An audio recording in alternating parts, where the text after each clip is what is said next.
Rafael, Lu, muito obrigado pelo convite. É sempre uma honra estar aqui do lado de vocês, do lado de pessoas tão queridas, tão importantes aí no cenário nacional, né? Você vê que projeto bonito, né? Que a Mayra acaba de mostrar para a gente. E eu queria começar essa minha fala aqui dizendo que nesse ano de pandemia, infelizmente, não existiram grandes avanços na implementação da medicina de precisão no SUS. Mas eu quero deixar aqui uma mensagem de esperança e oportunidade, porque eu acredito que esta situação que foi criada na pandemia gerou uma grande janela de oportunidade para a implementação de testes genéticos no nosso serviço público de saúde. Eu vou deixar essa parte para discutir essa janela ao final desse nosso bate-papo. Porque eu queria primeiro introduzir aquelas pessoas que não estão muito familiarizadas com o termo medicina de precisão e o que isso muda, e muda muito o jogo na oncologia. Então, inicialmente, medicina de precisão ela é a tentativa de utilizar informações moleculares, tanto do paciente, que ele nasceu com algumas informações importantes, como também informações específicas do tumor do paciente, para tentar encontrar a melhor estratégia terapêutica após o diagnóstico de câncer. Então, a gente pode dividir a medicina de precisão em dois cenários. Um, que você faz o teste das características pessoais do paciente com câncer, aquelas características genéticas que ele nasceu, que ele herdou do pai ou da mãe. Essas características nós chamamos de variações germinativas, germinais, que o paciente nasceu com ela.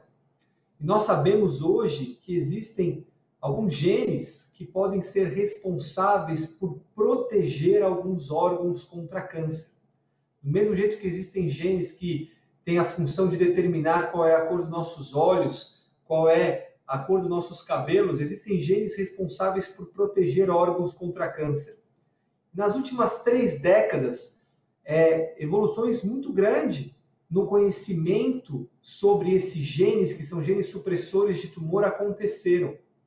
E hoje a gente sabe que a maior parte dos órgãos eles possuem um time de proteção. Contra câncer de mama, um time. Câncer de ovário, outro time. Todos os órgãos a gente já conhece alguns genes que podem ser responsáveis pela proteção contra o desenvolvimento do câncer. E neste cenário, a gente pode fazer avaliações hoje com as tecnologias que a gente tem para identificar quais são as pessoas que nasceram com um desses genes que deveriam estar protegendo contra o câncer sem funcionar adequadamente. E quando essa pessoa ela nasce com este gene sem funcionar, ela perde uma proteção contra o desenvolvimento específico do câncer que aquele gene deveria estar protegendo contra. Por exemplo, você tem 15 genes aproximadamente que têm alguma função para proteger câncer de mama. Se você nasce sem um desses genes funcionando, a sua probabilidade de desenvolver câncer aumenta bastante. Então, se você identificar essas pessoas previamente, antes do diagnóstico de câncer, você tem uma situação de uma oportunidade de estratégia de rastrear câncer mais precocemente nessas pessoas e também utilizar estratégias de prevenção para reduzir drasticamente a chance dessas pessoas desenvolverem doenças oncológicas. Então, o maior exemplo, mais fácil de colocar aqui nessa nossa discussão foi a Angelina Jolie. Ela foi lá e tirou as 2 mamas, porque ela sabia que o risco dela de diagnosticar câncer de mama girava em torno de 80% a 85%. E com isso ela reduziu para menos de 5% o risco de câncer dela. Neste cenário, o que aconteceu nesse último ano? Né? Quais são os gargalos? O SUS, infelizmente, ainda não implementou isso na nossa estratégia de diagnóstico e prevenção de câncer. A gente não tem a possibilidade de pedir esses testes diagnósticos para os pacientes do SUS, exceto em algumas regiões de excelência que podem usar algumas tecnologias dentro de pesquisas. Isso sim, os pacientes podem, por exemplo, em alguns hospitais, como o Hospital de Barretos, algumas vezes no ICESP, mas isso não é a realidade do SUS como um todo. Portanto, a gente ainda tem que lutar muito para implementar esses testes nos nossos pacientes. Isso é uma prioridade, porque você vai tentar, ao invés de tratar depois que aconteceu, você vai tentar fazer o tratamento de prevenção. E é aí que a gente tem as maiores chances de ter grande sucesso. Em relação à medicina privada de convênio, houve sim um avanço nesse último ano. Nós tínhamos um gargalo muito grande que somente geneticistas clínicos poderiam pedir esses tipos de teste. E agora isso foi ampliado. Oncologistas, hematologistas, neurologistas e geneticistas clínicos podem pedir. Ou seja, a gama de profissionais autorizados para solicitar esse teste pelo convênio aumentou, aumentando o acesso aos pacientes. Mas isso não é suficiente. Não consigo enxergar o porquê que um mastologista bem treinado não possa pedir também um teste desses, um gastroenterologista bem treinado não possa pedir. E quais são as nossas atitudes para que isso aconteça mais rapidamente? O que a gente está fazendo? A gente está criando uma área de atuação do oncogeneticista. Então, aqueles profissionais de qualquer especialidade associada com tratamento de câncer, que queira se especializar nessa área e ganhar conhecimento para interpretação e solicitação de testes, vai ter a oportunidade de fazer isso através de um programa regido pelas regras da ABM, CFM e COREM. Nós já conseguimos a aprovação da ABM e da CFM. Está faltando agora somente a aprovação da COREM para esta área de atuação ser criada. E isso espero que vai abrir ainda mais o acesso para esses pacientes, para esses testes. Indo agora para os testes relacionados aos testes tumorais, que a gente realmente, esses são os mais conhecidos como medicina de precisão, onde você vai tentar identificar alterações genéticas que estejam sendo utilizadas pelo tumor para que ele possa progredir mais rapidamente, de uma forma mais inteligente. E o que a gente faz depois que a gente descobre isso? A gente tenta utilizar medicamentos que vão inibir esta mutação, esta via que o tumor está conseguindo utilizar para crescer, para justamente a gente combatê-lo. Então, a gente usa uma característica totalmente personalizada, individualizada daquele tumor, para que a gente possa utilizar uma estratégia terapêutica extremamente certeira, eficaz e, de forma geral, com muito menos efeito colateral do que os quimioterápicos clássicos. Então, você usa o remédio certo, a dose certa para o tumor correto. E é por isso que a gente chama de medicina de precisão.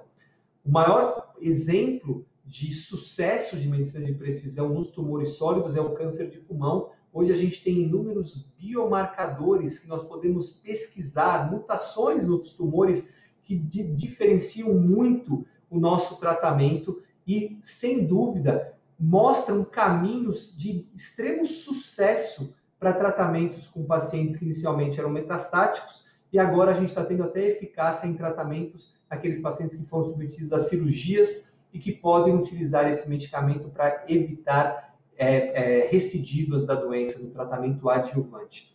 Então, esse tratamento ele mudou o jogo para inúmeros tumores. Câncer de pulmão é um exemplo, melanoma é outro, câncer de cólon é outro, e outros tumores estão chegando para entrar nessa lista onde a avaliação genética do tumor muda completamente a estratégia e aumentando muito a chance de sucesso. O que aconteceu nesses últimos tempos? Infelizmente, esses testes ainda não estão disponíveis no SUS e os remédios que são importantes depois que você encontra uma alteração genética dessas, eles também precisam estar presentes no SUS para você trazer esse benefício para o paciente. E ainda a gente tem muito atraso da incorporação desses tratamentos de terapias de alvo, tratamentos de precisão, justamente para a gente conseguir utilizar esta informação que é tão importante hoje para os nossos pacientes. Na medicina privada, existem alguns gargalos, porque muitos desses testes são pagos pela indústria farmacêutica, isso é um fator dependente, então a gente precisaria que esses estudos genéticos pudessem ser pagos pelos convênios, independente de indústria farmacêutica, E alguns medicamentos orais ainda a gente tem muita dificuldade de solicitar a autorização para os convênios, que quando você identifica uma alteração-alvo que possa ser passível de tratamento por um medicamento oral. Então isso é muito complicado ainda, a gente tem muito que avançar. Mas agora eu quero finalizar com a janela de oportunidade. Quem sabia o que era PCR antes da epidemia? Um teste para avaliação de uma avaliação genética de um vírus. Ninguém falava sobre isso. E hoje, quando você fala sobre PCR, que é um teste de biologia molecular, todo mundo sabe do que você está falando. Inúmeros centros no Brasil todo foram criados e eles recebem amostras do Brasil inteiro para fazer testes genéticos. Portanto, uma série de laboratórios de biologia molecular foram criados no Brasil e já estabeleceram um processo de logística de encaminhamento de amostras de todos os cantos do Brasil. Quando acabar esta pandemia, ou pelo menos arrefecer, o que vai acontecer com esses centros, com esses times que foram criados, com essas máquinas de sequenciamento, de biologia molecular, de PCR que foram compradas? Será que a gente não pode pegar estas máquinas, pegar esse know-how de logística, pegar este time que foi treinado para fazer testes de biologia molecular e começar a utilizar para outras áreas, como por exemplo a oncologia, ao invés de simplesmente fechar a porta e deixar aquelas máquinas paradas e mandar todos esses times que foram treinados intensamente embora? Então eu deixo aqui o meu apelo aos governantes, se vocês estiverem escutando isso, pensem no pós-pandemia, essa janela de oportunidade que se abriu. Esses centros de testagem podem se transformar em centros de testagem de biologia molecular para outras doenças, incluindo o câncer. Muito obrigado pela oportunidade.